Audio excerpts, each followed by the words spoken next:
The year my spouse was shunned, I ended our marriage. The world labeled me a cruel monster, yet I still compelled her to sign the decree. Later, she fought her way out of that darkness, rising as the darling of the cinema, an Academy Award-winning icon. I stayed away from her for 3 seasons, certain our paths would never cross until she encountered me at my utter breaking point. Her gaze, when it locked onto mine, radiated unadulterated loathing. She shamed me before the crowd, then forced spirits down my throat. I was helpless to stop the waves of crimson fluid surging from my mouth. She merely sneered, declaring it was retribution for my disloyalty. I did not resist. I allowed her to torture me, knowing my end was near regardless, as long as her heart was satisfied. You have coveted this project for a long while, have you not? Drain this container, and I shall sign this instant. I contemplated the bottle of bourbon, filled to the very top, battling the fierce tremors in my gut. I forced a ghastly grin for Julian Thorne. My fingers shook as I accepted the vessel he provided. With every eye fixed on me, I poured the searing, throat-burning liquid into my body. The moment the bourbon reached my stomach, a white-hot agony pierced through me, causing my entire frame to shudder violently. Last week, during my visit for chemotherapy, my specialist had nearly begged me to stay. He warned that if I did not begin intensive care immediately, given the rapid decline of my health, I could perish at any moment. I had disregarded his pleas, detached every tube and wire, and escaped the clinic while his shouts still echoed through the corridors. Just this final endeavor. If this production was approved, I would leave with no regrets. I squeezed my fists, gritted my teeth, and retrieved the agreement from my case. I turned to the final page and placed it with reverence before Julian Thorne. When he made no move to accept it, I grabbed a dark pen, removed the cap, and with a deep, 90-degree bow, offered it to him. Mr. Thorne, please sign. I thank you for your time. Julian Thorne took the pen, then scowled, scanning the pages repeatedly. Seeing this, I wavered, debating whether to offer a clarification. Instead, Julian feigned a slip, allowing the agreement to tumble to the floor. I gave him a groveling, desperate smile and reached down to retrieve it, but he slammed his polished boot directly onto the paper. He glared down at me, a smug, arrogant smirk on his face. Clara, you have arrived. Hearing her name, my hand gripping the corner of the contract tightened by instinct. My body froze as I attempted to rise. I lost my footing and stumbled, crashing heavily onto the tiles. I looked toward the entrance. The woman standing there, Clara, moved toward me, her eyes overflowing with scorn. She halted beside me, looking down, her voice biting and sharp with malice. Silas Reed, it truly is you. It seems life without me hasn't been very kind, has it? Clara Vance stared at me, her words heavy with bitterness and spite. I lay there on the ground, forcing a smile for her. I have heard of your magnificent success, Ms. Vance.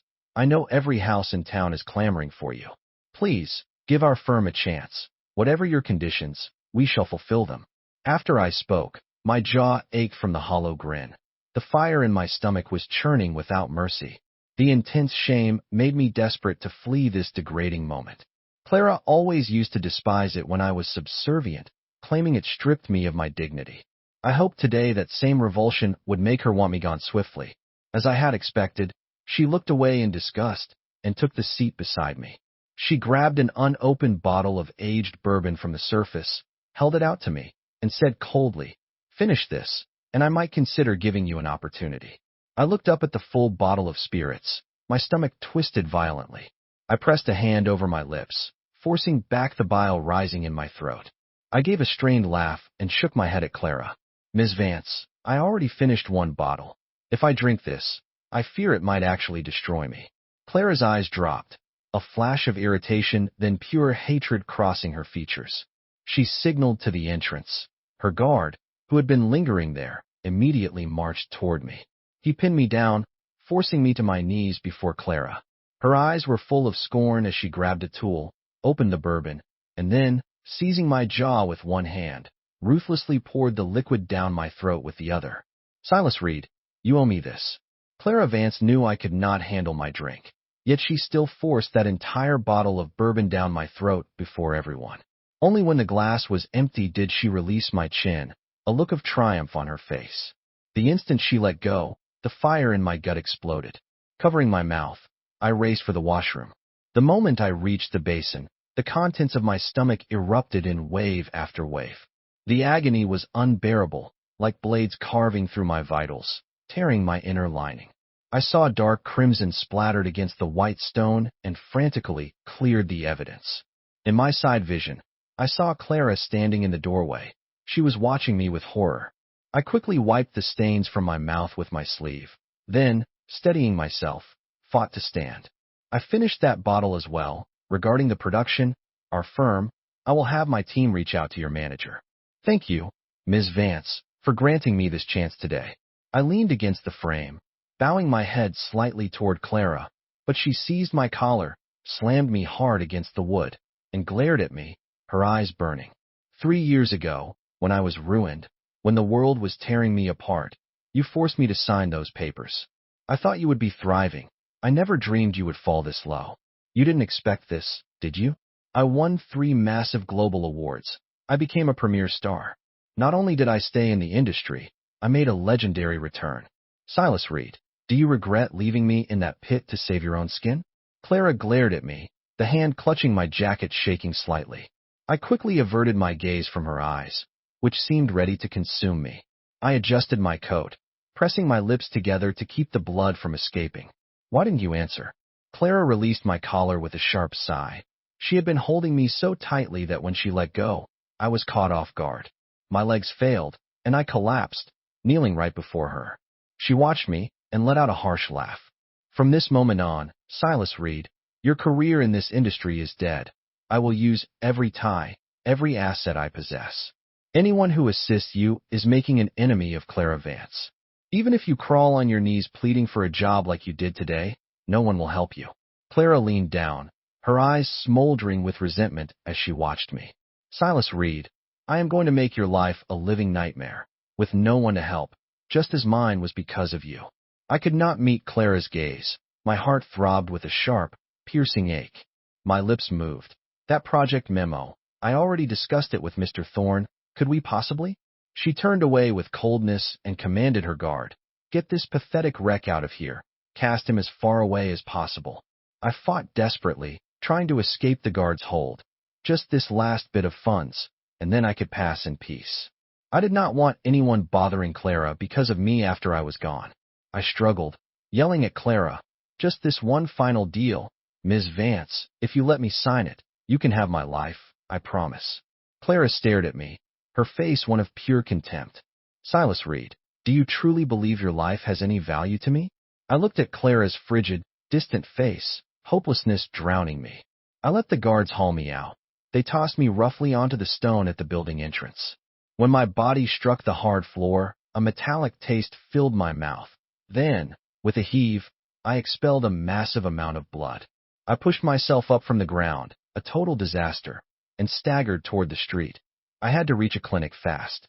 I could not die yet. I still had one final debt to settle.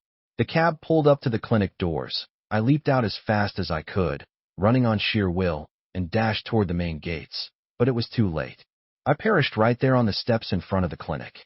My soul rose, light as vapor, drifting until I was beside Clara Vance. I thought she would be going home, but instead, she had gone to the studio. The room was dim.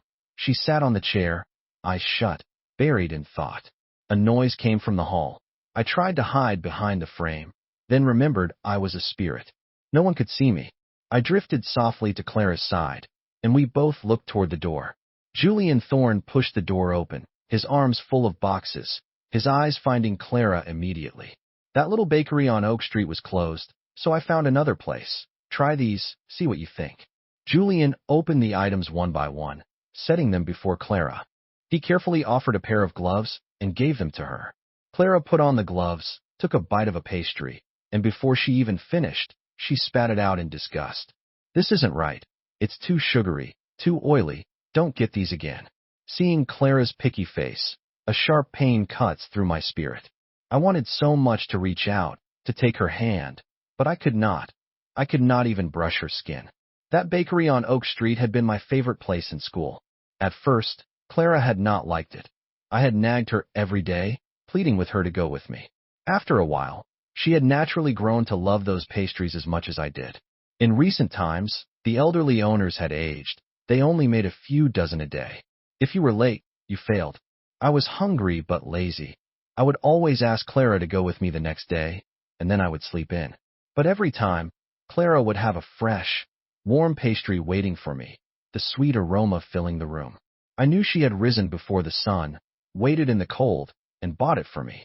Back then, seeing Clara's kind, pure face, I had vowed to myself I would marry her, spend my life with her, make her joyful forever. But then the firm I was managing fell into ruin. To save her future, I had no choice but to force the split. After the divorce, I found I could rise early and wait in line myself. But somehow, the pastries I bought never tasted the same. What's the difference with these? Why do you only eat the ones from Oak Street? Julian, slightly irritated, threw the gloves onto the surface. Though he tried to stay calm, his hand still made a loud sound as it hit. Clara looked up at Julian, her voice sharp and cold. I didn't force you to go. Julian scowled, moved around the table to Clara's side, and put an arm over her, his tone soothing. Tomorrow, I'll wake up earlier.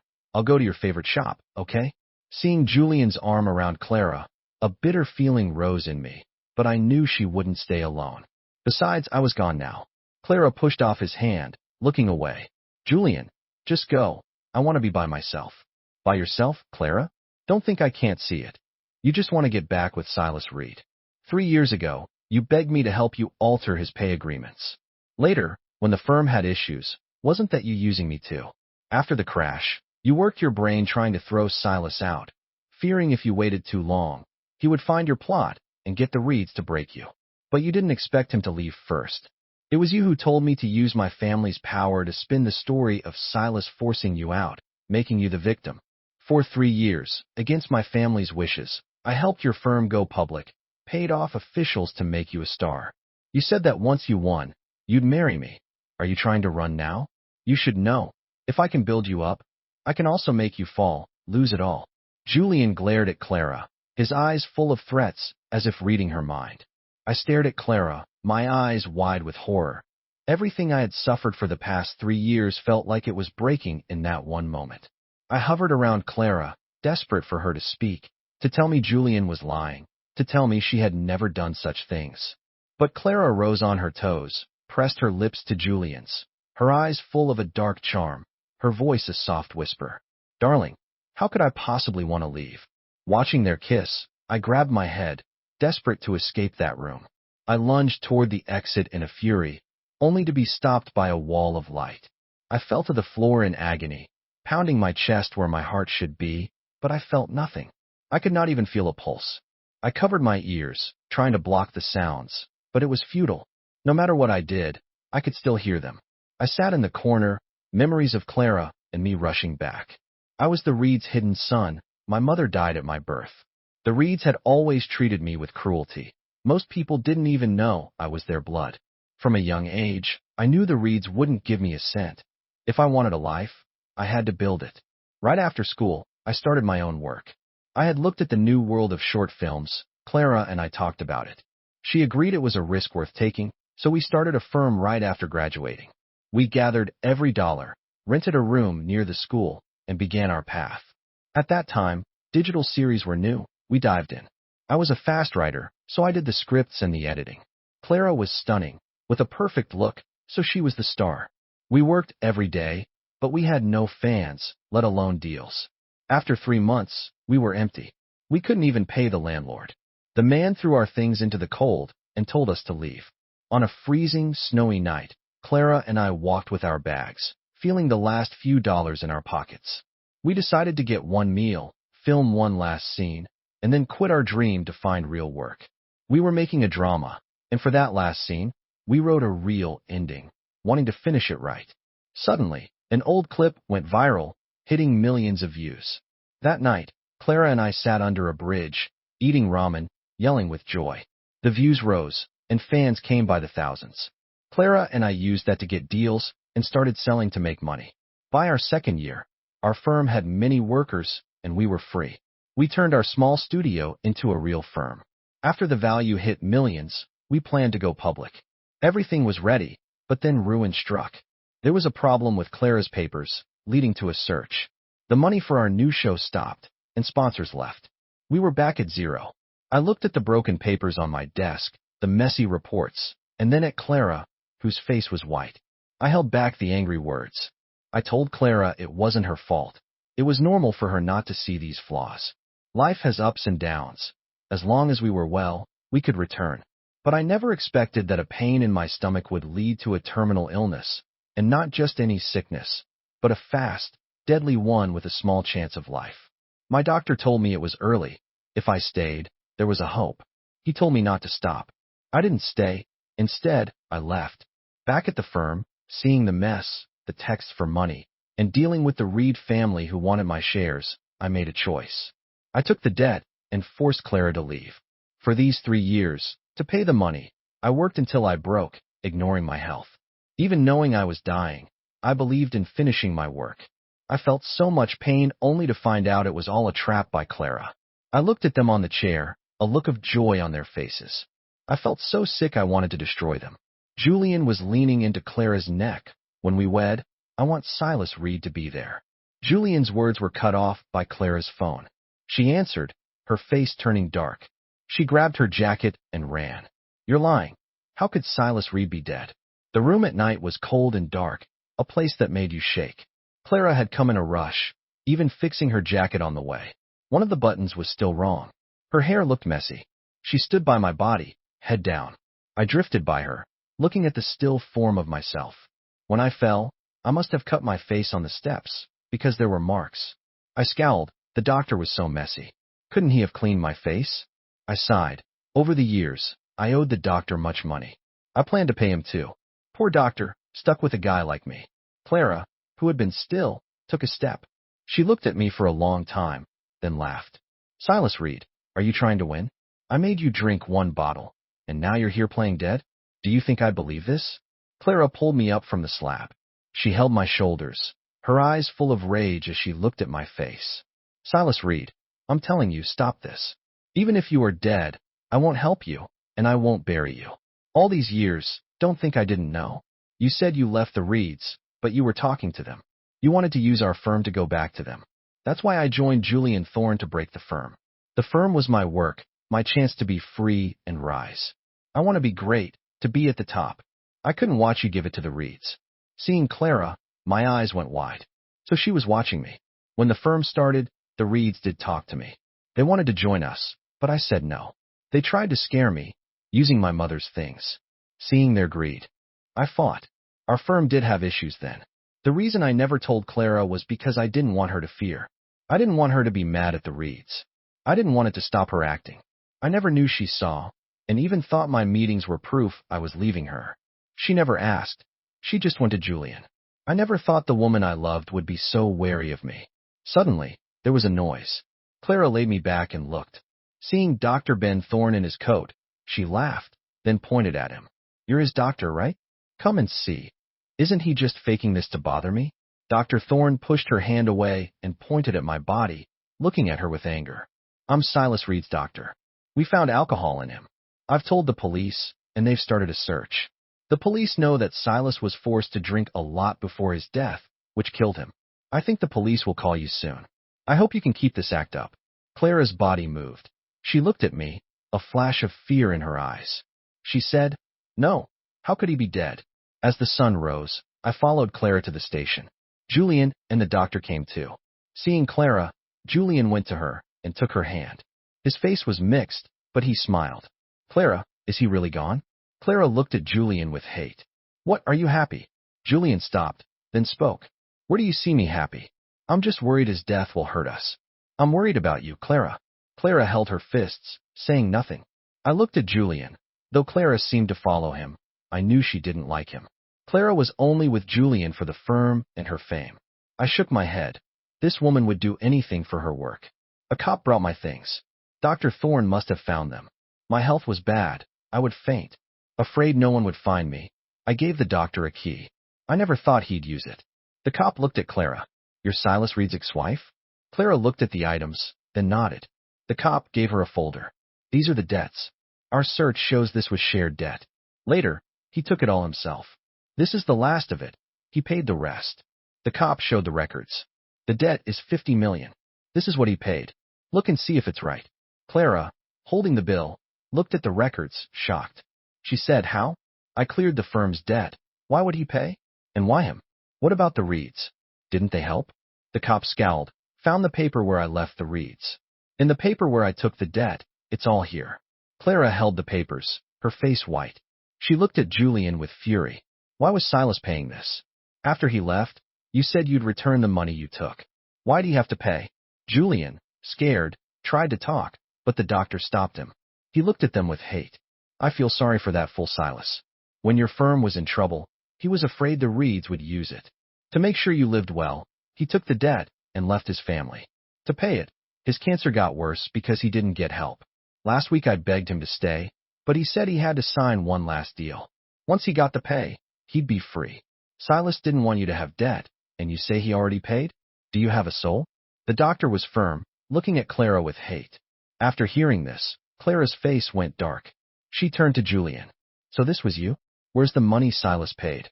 Julian, scared, grabbed her arm. Clara, not now. We can talk later. Clara pushed him away. Fine, you won't tell? I'll find out. Clara looked at her phone. Julian took it. I'll tell you. Seeing Julian, I felt like a fool. All the money I worked for went to him. Clara stared at Julian. Julian bit his lip. The doctor spoke. Don't you see? He took every cent that Silas worked himself to death for. Upon hearing the words of Dr. Thorne, Clara raised her hand and struck Julian Thorne across the face. The sound was so sharp it stunned the room. Julian, momentarily dazed, clutched his reddening cheek and roared at Clara. You wretch, you dare strike me?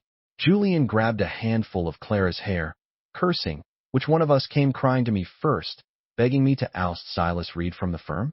Since you were ruthless enough to betray him, what does his life or death matter to you now? If you truly cared for him, why did you go behind Silas's back to find me? Clara Vance, you are a shameless, hypocritical woman. You commit every foul deed, yet still want the world to view you as a saint. Let me tell you the truth.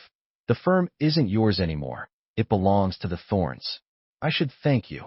You are terrible at management, but too arrogant to admit it. Otherwise, I wouldn't have been able to seize such a profitable production house in just 3 seasons without spending a cent. The officers standing nearby moved to intervene, but Dr. Thorne quickly rushed over and whispered to them, keep listening. There is definitely more to this. Their firm's taxes might even be fraudulent. The officers hesitated, retracting their steps. Watching Dr. Thorne stand up for me, I lowered my gaze and a faint smile touched my lips. These past 3 years, Dr. Thorne was the only one who had been genuinely kind to me. Clara, incandescent with rage at Julian's words, kicked him hard in the knee. Julian stumbled, lost his footing, and fell to the floor. Clara glared venomously at Julian, who was sprawled on the tiles. What did you say? I trusted you completely, and you even deceived me? Julian sneered, scrambling up from the floor, intending to grab her hair again. Clara, likely pushed to her limit, began fighting Julian like a woman possessed. Watching the two of them brawl, I sighed helplessly. When they were lovers, they conspired to destroy me, and now that they were at each other's throats, they fought with such shameless abandon. I wondered if Clara, at this moment, regretted setting me up. They were both bruised and battered, gasping for breath. The police moved to detain them on suspicion of assault, possibly more. Julian immediately pulled out his phone and called his counsel. He looked at Clara with contempt. I was originally planning to officially take over the firm after we wed. Since we have already shown our true colors today, I won't pretend anymore. From today on, you are on your own. If you have any problems, call my lawyer. Clara watched, stunned, as Julian left with his counsel. She stood there biting her lip, dazed for a long time. Then she turned to Dr. Thorne. I won't get a lawyer to defend me. I owe this to Silas. I know this is a selfish request right now, but I hope you can help me keep Silas's body. I want to see him off one last time. Dr. Thorne said irritably, stop the fake sentimentality. If it weren't for you, Silas wouldn't be dead. He could have lived longer, a late-stage patient, and you people forced hard liquor on him. You are truly demons. You still want to see him off? Don't you think you'll just bring him bad luck? If I were you, after getting out of here, I'd go after that man and fight him to the death. He not only ruined Silas, he ruined you too. Even if you die, you should take him down with you. Hearing Dr. Thorne's words, I wanted to punch him. What is wrong with this guy? I was already dead, no matter how I died. He shouldn't be inciting Clara to seek revenge on Julian. Clara looked at Dr. Thorne despairingly, her lips moving, but not a single word came out. Dr. Thorne rolled his eyes, turned, and walked out. I floated out after him, but when I reached the precinct entrance, I was once again snapped back to Clara's side. Because I was a terminal patient and Julian Thorne paid a hefty sum as part of a settlement or plea, the police only detained Clara Vance for 3 days. The first thing she did after leaving the station was to go to the clinic to find Dr. Ben Thorne. Dr. Thorne couldn't hide the disgust in his eyes when he saw her. Clara Vance, did you not understand what I said the other day? You're not welcome here. Clara mumbled, I know I was wrong. I'm sorry, Silas. I just want to see him one last time. Please, I'm begging you. Seeing Clara's tormented expression, I frowned and looked at Dr. Thorne. Just let her see me. Let her get this closure so I can finally leave. I really didn't want to stay by her side anymore. These 3 days she was in custody, I felt like I'd never really known her. 3 years had twisted her into this. The vibrant, cheerful woman she once was had vanished. In her place was someone volatile and quick to anger. I even suspected she might have developed some kind of mood disorder. If I stayed near her any longer, this unhinged woman would scare the soul right out of me. Dr. Thorne sighed, took out a key, and led Clara to the columbarium where my ashes were kept. Go see him, and after you're done, remember to avenge Silas Reed. Clara didn't speak, just hurried inside. Dr. Thorne shook his head and turned to leave. Clara stared at the urn containing my ashes and then, with a thud, fell to her knees. She knelt on the floor wailing, her voice choked with sobs. Silas, I was wrong. I shouldn't have distrusted you. I shouldn't have been so greedy. These past 3 years with Julian, I haven't been happy at all. You know me. I'm terrible at hiding my feelings. Everything shows on my face. Clara lay helplessly on the floor crying her heart out. She got up and carefully cradled my urn. I should have investigated what was really going on between you and the Reeds. At least I should have asked you if it was true. But by then I was already with Julian. He deliberately stirred things up, made me push you out. Only then would he help me bribe the officials, help me win those awards. I got carried away, believed him. I never thought I'd fall for his scheme and cause you so much. If I had known earlier that you had cancer, I definitely wouldn't have done that. Silas, I will avenge you. Even if it costs me my life, I will get revenge for you. As Clara spoke, she scrolled through various spreadsheets on her phone, then exported them one by one into a document. She sent the compiled document to a web address. It looked like a government tax site. Then Clara said many more things about her regrets and how sorry she was. Seeing her remorse, I shook my head with a bitter smile. Since she chose to betray me back then, what good was regret now? The moon was out when Clara Vance finally left. She had her driver take her directly to Julian Thorne's house. The main door to Julian's house was open, as if he were expecting her. After Clara entered, Julian said disdainfully, "Back so soon? I thought you'd give me the cold shoulder for much longer. Turns out I overestimated you. I've laid out some clothes for you. Go change into them. Then kneel before me, beg for my forgiveness, and I might consider keeping you around as my plaything." Clara sneered at Julian. "In your dreams. I've already called the shareholders. My shares are still mine. This idea that the firm has become yours, you must be dreaming." Julian laughed triumphantly. "Me dreaming? I'm the majority holder, the legal head. All the film rights are under my name. You signed all of this yourself, remember? I just haven't announced it yet. Of course, those fools at the firm don't know." Clara clenched her fists, glaring at Julian, her body trembling. "Impossible. I never saw anything like that." Julian stood up, staring at Clara with a wild, arrogant laugh. "Do you remember how you tricked Silas Reed? He trusted you so much you could hand him any paper and he'd sign it without a second glance. I just used the same playbook. Clara Vance, you truly are heartless. Silas Reed was so good to you.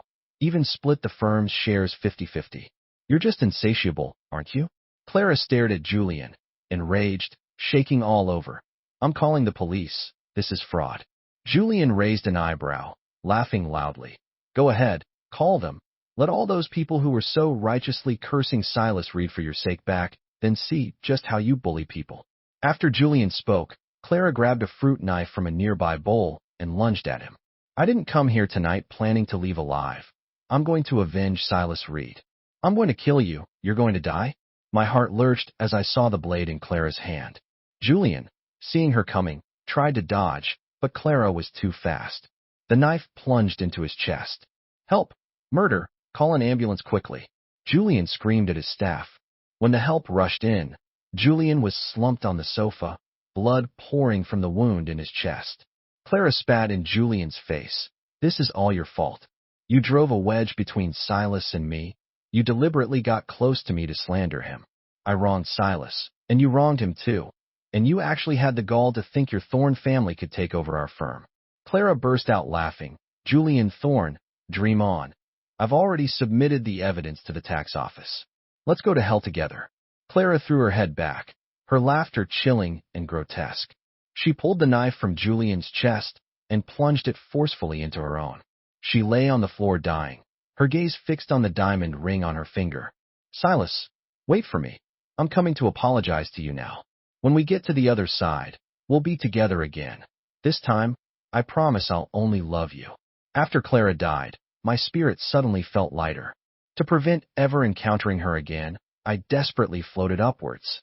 In this life, you can love the wrong person once, but not 3 or 5 times. Taking a wrong turn might be bad luck, but repeatedly jumping into the same pit is just asking for it.